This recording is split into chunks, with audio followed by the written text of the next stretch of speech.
Hello everybody. So currently we are at the fourth session in the module Foundations of Business Analytics. This is the fourth and the final session of this particular module. In the previous lecture we had discussed about introduction to data mining, what data mining is, how it differs from the knowledge discovery in databases process. And we had also seen a lot of examples related to role of analytics and data mining in business. So today we will be talking more about the various data analytics tools and techniques that are used in analytics in business. So proceeding with today's topic, before we move ahead, I wanted to share a couple of very interesting role of analytics in the world of business, in the world of prediction, in the world of forecasting. So this particular example, though in the previous session we had discussed a lot of examples, in this particular session we will be focusing on a few more interesting and very current recent applications of analytics in business. So this example, divorce.com, is a particular website which is used to predict whether a couple is going to have divorce or not in the future. So you may consider it to be a boon, you may consider it to be otherwise, but it is there. So this particular application will take into consideration a lot of factors such as the income of the couple, the education level of the couple, the age of the couple, the age at which the couple got married, and the years that have passed since the marriage. So all of these factors would be the predictors which would actually go ahead and predict whether a couple is going to, what is the probability that a couple is going to have a divorce in the future. So this is a very interesting application in its own right, and uses a lot of analytics behind it.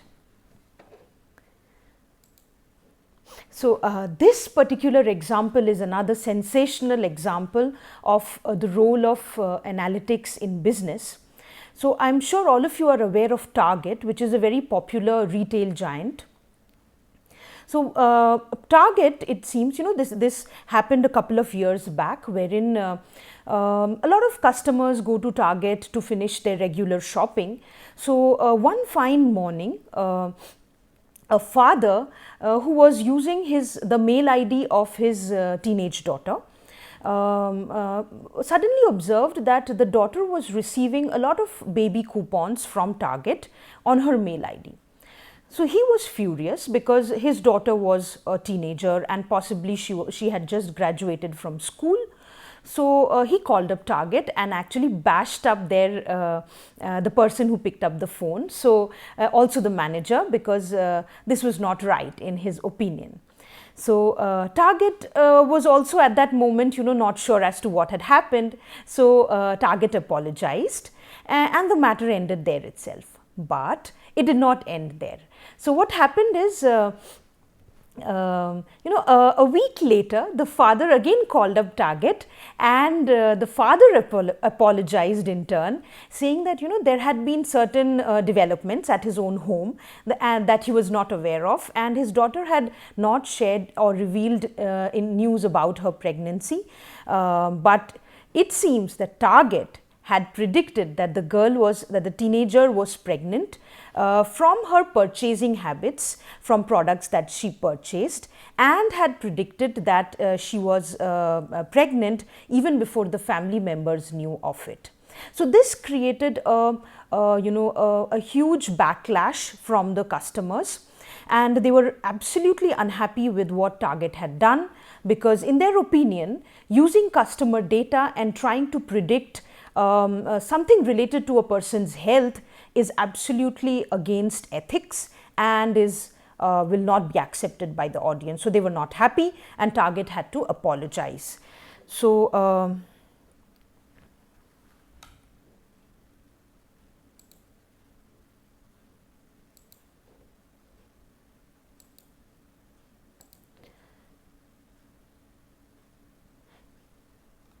So here is the link. I ideally wanted you to watch the video, but here is the link. I think you can watch the video at your leisure.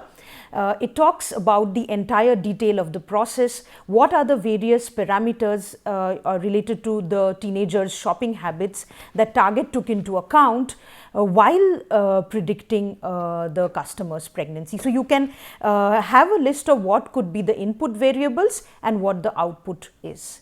Right. So this is another example of where a particular retailer had utilized the power of analytics even before others knew of it, and had utilized it in a not so ethical manner. So let us proceed. So all of these examples, some of which I had shared in the previous session and some of which I am sharing now, throw light on the fact that data analytics is something that is an integral part of any organization today, and organizations cannot do without it. So let us now focus on the various categories of data analytics. So the first category that we'll focus on is descriptive analytics. Descriptive analytics describes, summarizes and analyzes historical data to find out what happened in certain scenarios.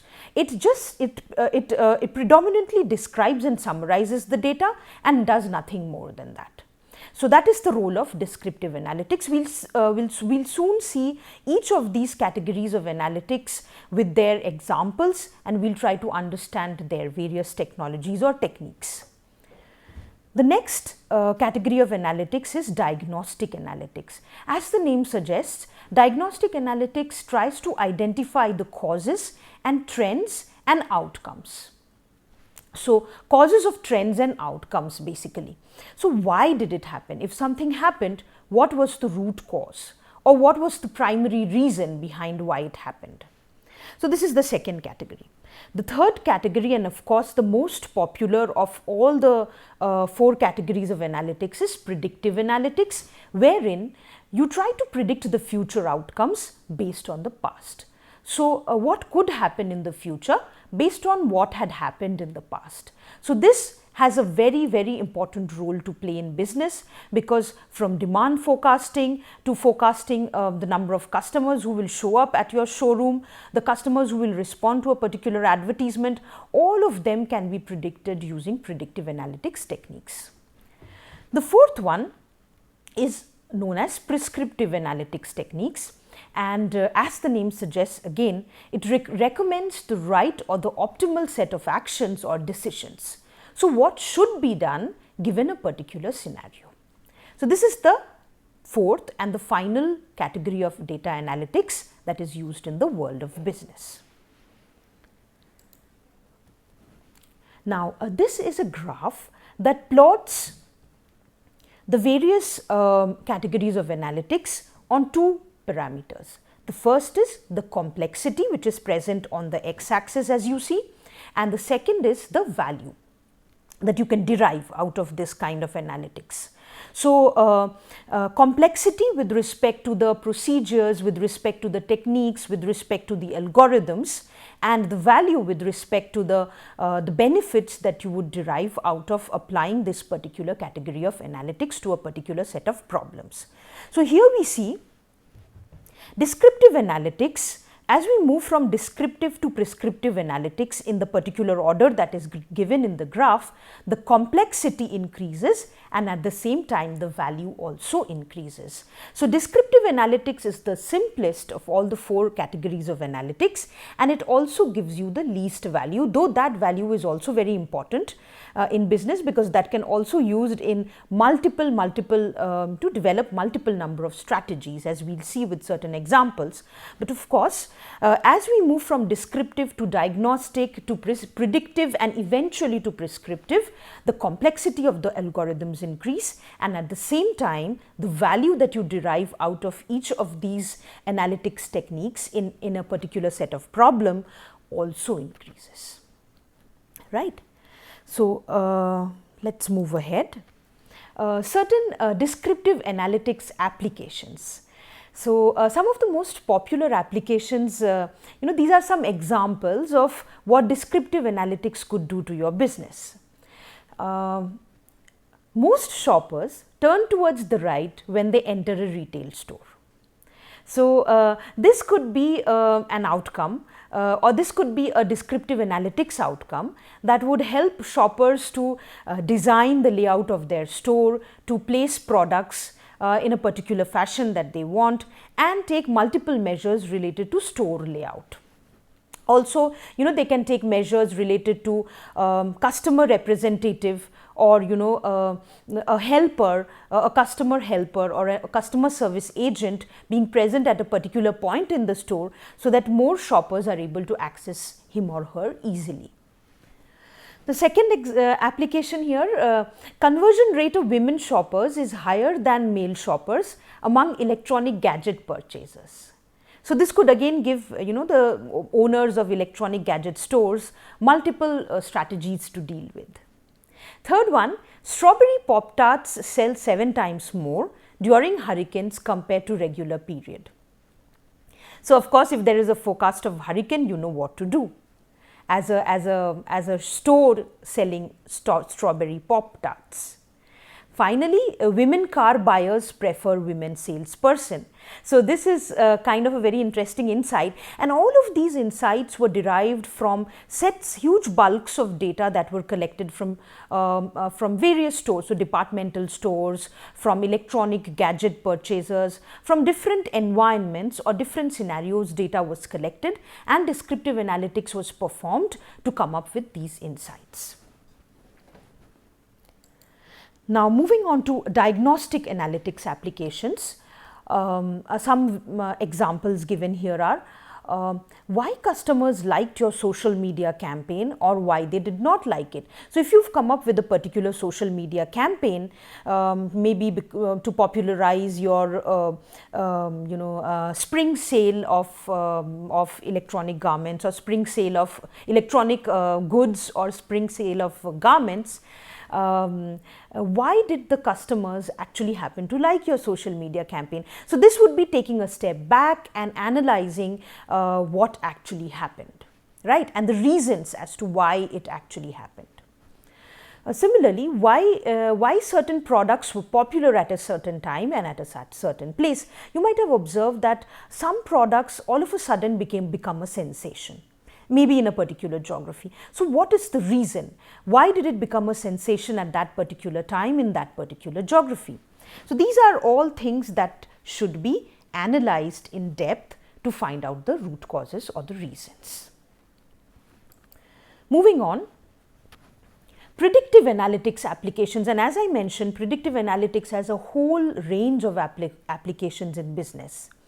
So, in recommender systems, which is today a part of almost every online platform or every e-commerce platform, you would observe that predictive analytics has a major role to play as to, based on the customer's prior purchases or based on the history of the demographic background or the history of purchases of customers who are very similar to a particular customer, which product is the customer likely to purchase in his next visit.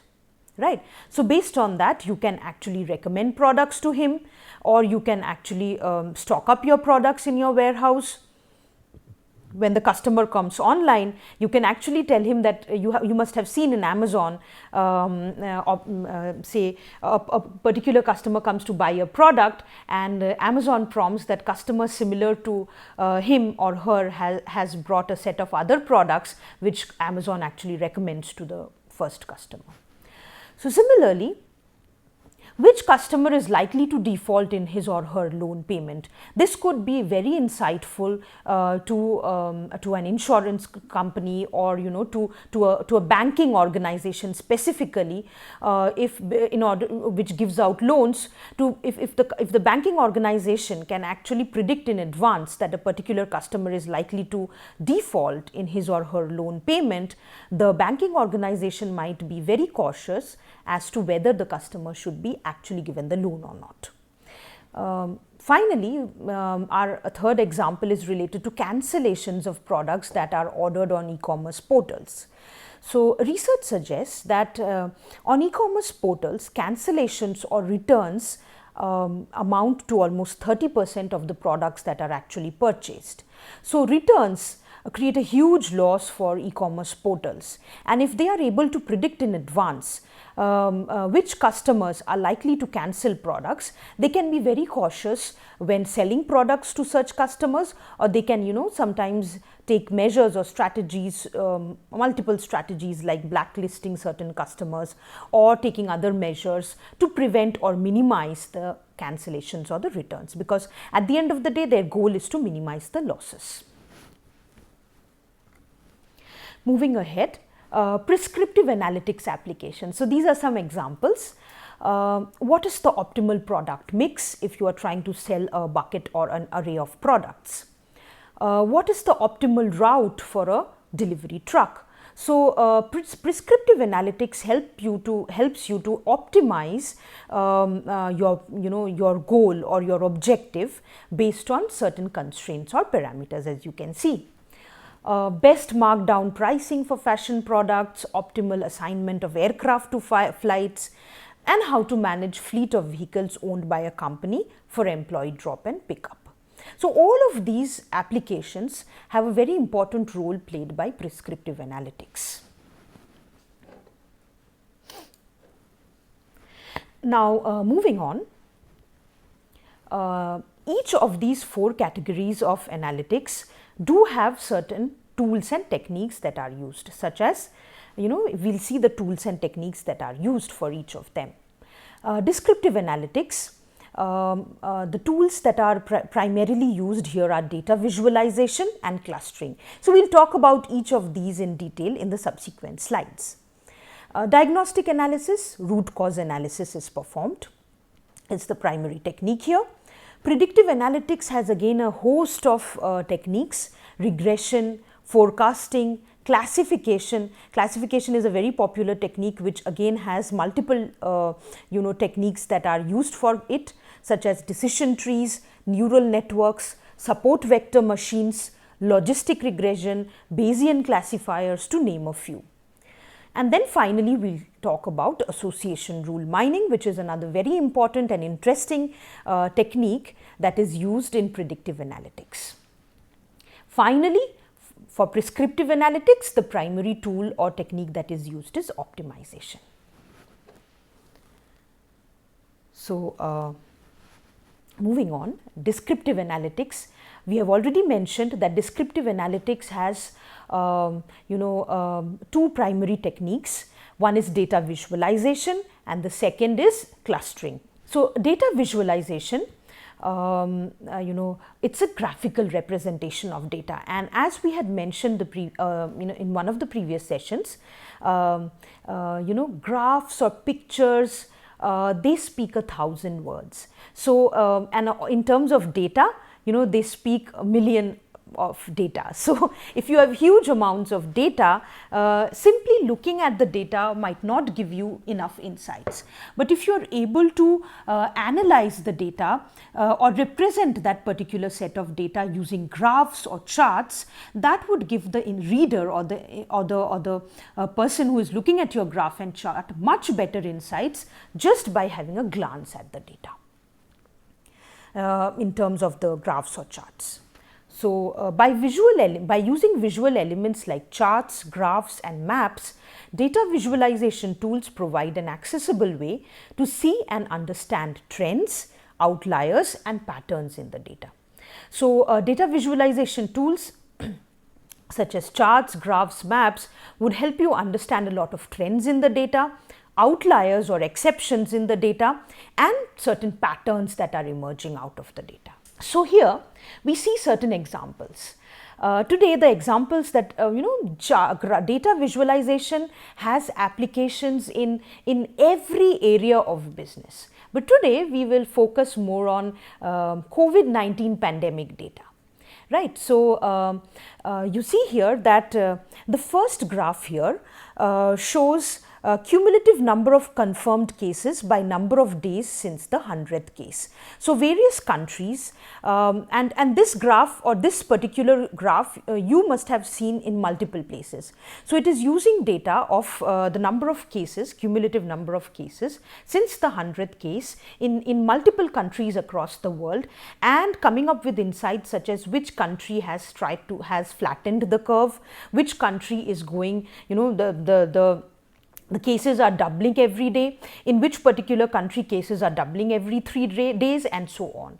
So this can provide very important insights to the governments of particular nations to find out, what could be the problems at their end, due to which maybe the number of COVID-19 cases are multiplying at a huge rate compared to the other nations.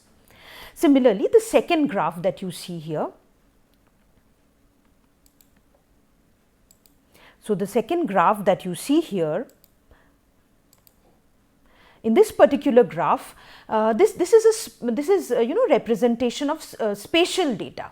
So what it does is that on the map of the world, it is trying to show the distribution of COVID-19 positive cases across various countries and continents. And the bubbles actually represent the number of cases. The larger the size of the bubble, the larger is the number of cases in that particular geography. So, similarly, data visualization can be applied in these. Here we just simply saw a map and a graph. You can also see multiple charts that are available, and several other. There are bubble graphs. There are scatter plots. There are bar charts, pie charts. So all of these charts and graphs would help a user or a reader get much better insights from data than simply looking at data residing in a database. And there are a lot of software available for data visualization, as you see here. Microsoft Excel is, I think, the most popular one, though it primarily helps you obtain a very static representation of data. The others here that I have mentioned, Power BI, Tableau, ClickView, these are more recent and more powerful tools for data visualization, because they help you obtain a very dynamic visualization of the data. Having said that, MS Excel is by far the most widely used, and it has a lot of applications with respect to data visualization. Okay, moving ahead. The second technique under descriptive analytics we'll talk about is clustering. So clustering basically says that given a set of data points, each having a set of attributes, so there could be 2 attributes, or there could be 3 attributes, or more number of attributes. So in case there are 2 attributes, you would be able to see the clusters in a 2-dimensional space. So given a set of data points, each having a set of attributes, find clusters such that data points in one cluster are more similar to one another, and data points in a separate clusters are less similar to one another. So if you look at this graphic here on the right, you would see a 3-dimensional space. So data here is organized, it has 3 attributes, and all the 3 attributes are used to form clusters of data such that inter-cluster distances are maximized, which again talks about this particular point. Data points in separate clusters are less similar to one another. So inter-cluster distances are maximized, whereas intra-cluster distances are minimized, which means that within a cluster, distances between the data points are as minimal as possible, but across clusters or between clusters, the algorithm tries to maintain as much of distance as possible. So clustering has got a lot of techniques, such as we have hierarchical clustering, k-means clustering, but we will not discuss the details of each of these techniques or algorithms in this course, because that is beyond the scope of this course. So for each of these techniques that I am discussing today, You can take up several other courses related to them, but in this particular course, this course will give you the flavor of the various techniques that are available around you with respect to data analytics, and which you can study in depth much later on. And currently what you have to do is understand the techniques in brief and their applications to business. This particular course talks about that. So, applications of clustering in market segmentation. Subdivide a market into distinct subsets of customers based on their geographical and lifestyle related information, where any subset may conceivably be selected as a market target to be reached with a distinct marketing mix or a campaign. So, what is mentioned here is that if you have data pertaining to your customers related to say 3 parameters, I am just taking an example, say income level, education status, and say age of customers, you can actually form clusters such that each of those clusters can be targeted by the marketeers with separate marketing campaigns. So, that is the predominant application of clustering in business. Coming to the next technique, which is we are moving on from descriptive to predictive analytics. So, the first technique here that we will talk about is regression analysis. Regression analysis has a huge application in business. So, it is used in almost every business, every organization that you see around you use regression analysis to solve some problem or the other. So, regression analysis is a statistical technique used to describe relationships among variables. The simplest case to examine is one in which a variable x, referred to as the dependent or the target variable, may be related to one variable. So, a variable y, which is the dependent variable or the target variable, may be related to one variable x, which is called the independent or the explanatory variable.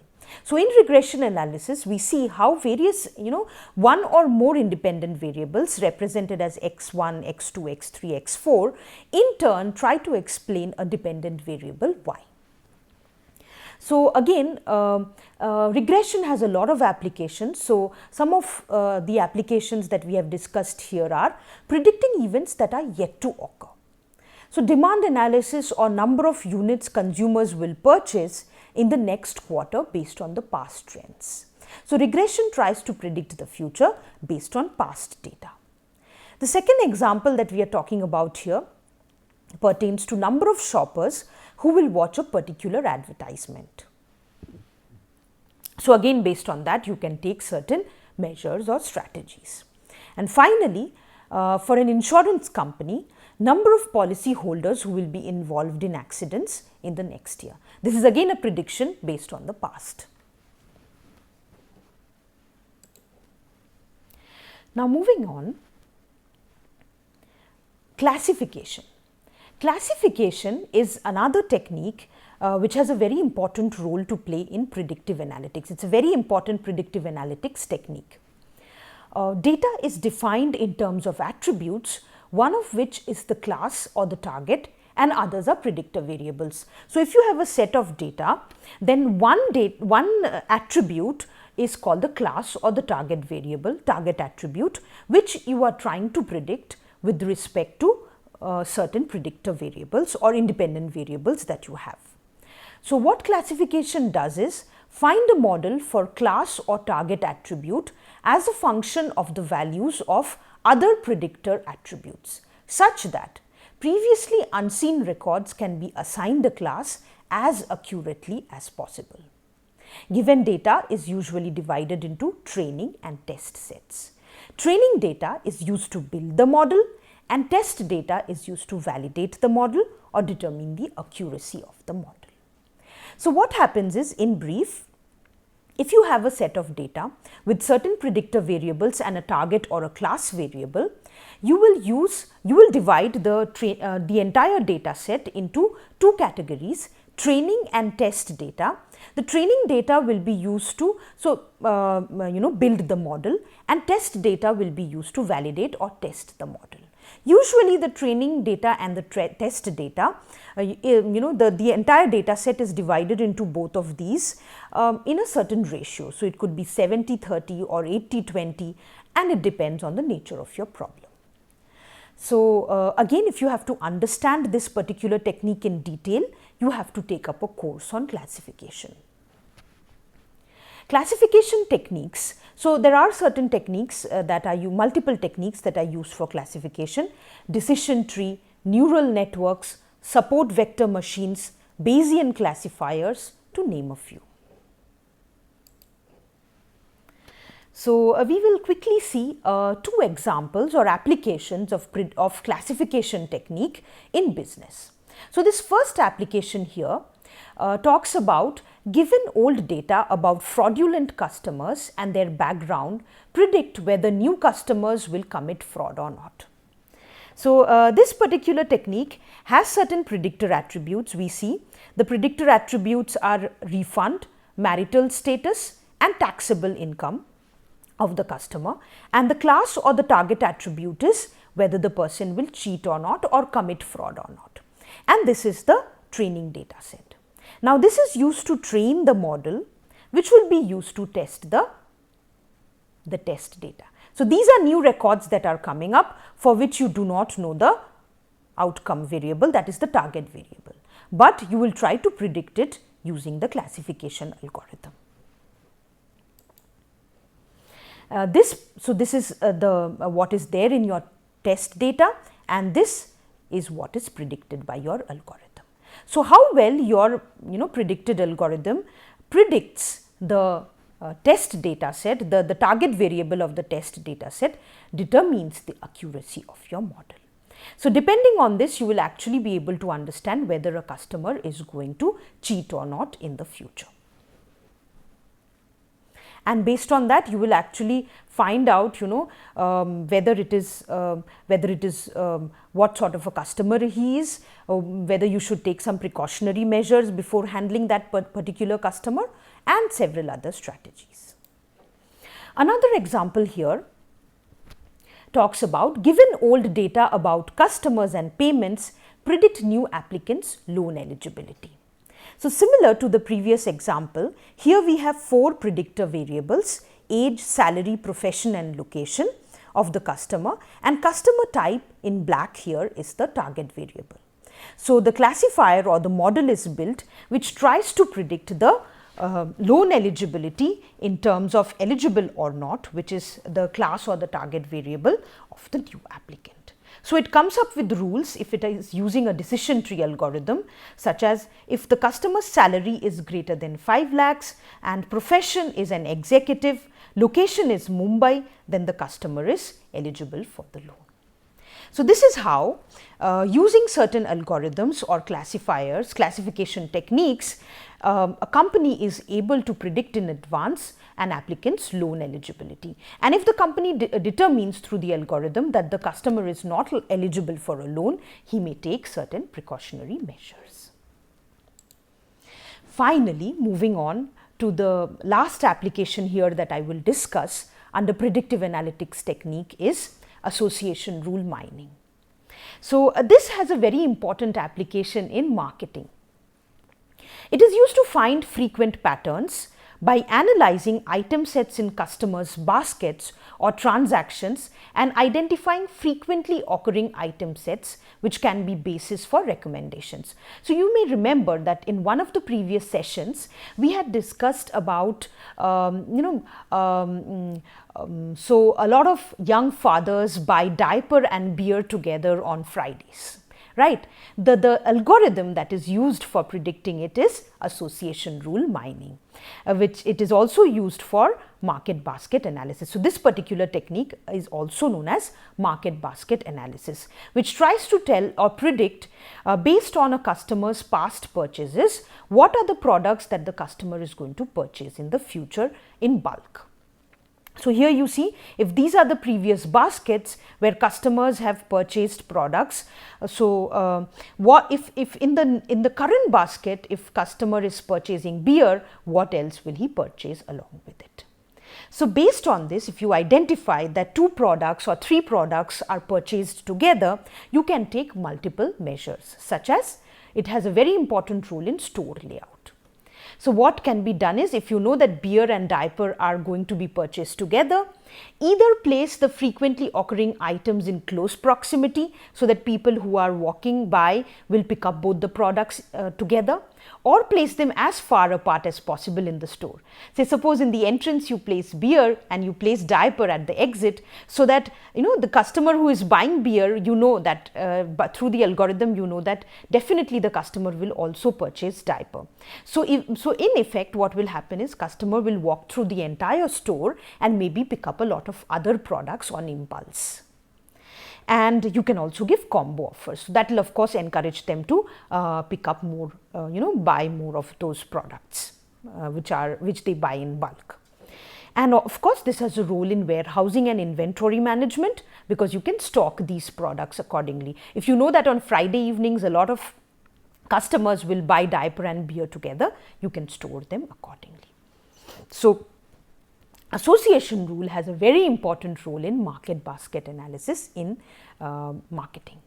So as I mentioned, each of these techniques that I discussed here have been discussed in brief, and I have tried to give you some applications in business of these techniques. But if you have to, again I would reiterate that if you have to understand the algorithms or the techniques behind each of these, you need to go in depth and read them and understand them in detail in other courses. So with that, I would like to end this session on data mining and data analytics, and of course databases, data warehouses. I hope you have gained some sort of understanding about how data is stored in organizations, and then they are stored in databases, data warehouses, how you derive business intelligence out of data in data warehouses, and eventually how data analytics and data mining has a very important role in organizations and in businesses. So with that, I would like to thank you for being with me through this entire session. See you in the next lecture. Thank you.